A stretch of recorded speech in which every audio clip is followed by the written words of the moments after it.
Madarganj football একাদশ সেমিফাইনালে।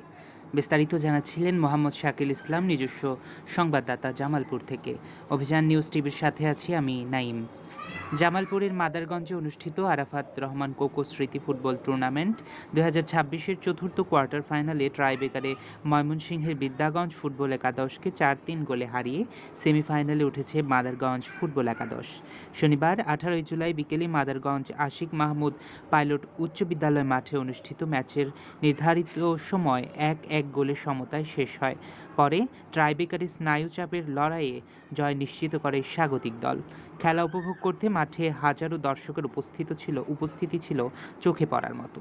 Match শেষে বিজয়ী দলের খেলোয়াড় ও সমর্থকদের উল্লাসে মুখর হয়ে ওঠে পুরো মাঠ।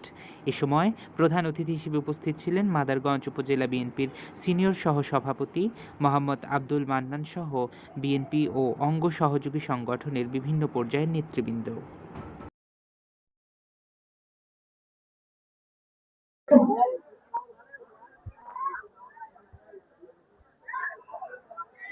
দ্বিতীয়ার্ধের শুরুতেই আক্রমণে বিদ্যাগঞ্জ ময়মনসিংহ ক্লিয়ার করার প্রচেষ্টায় রয়েছেন। দেখা যাক কলিন্সের বাধা এবং সেই সাথে হলুদ কার্ড। সেট পিস থেকে ফ্রি কিক লাভ করেছে বিদ্যাগঞ্জ ময়মনসিংহ।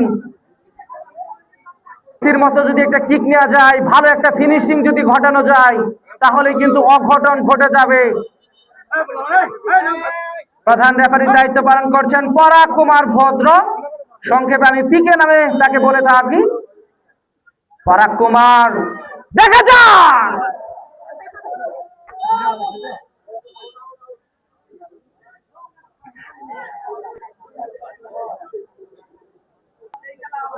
গোলরক্ষক মাজেদকে আপনারা দেখতে পাচ্ছেন, মাদারগঞ্জের গোলরক্ষক।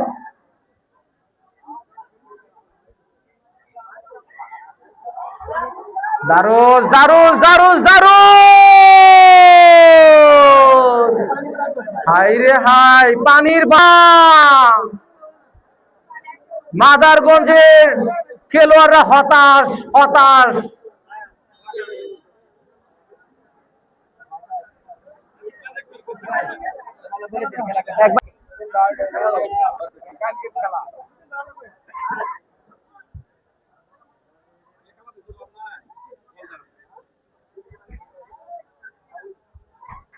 আরাফাত রহমান কোকো স্মৃতি ফুটবল টুর্নামেন্ট আরো একবার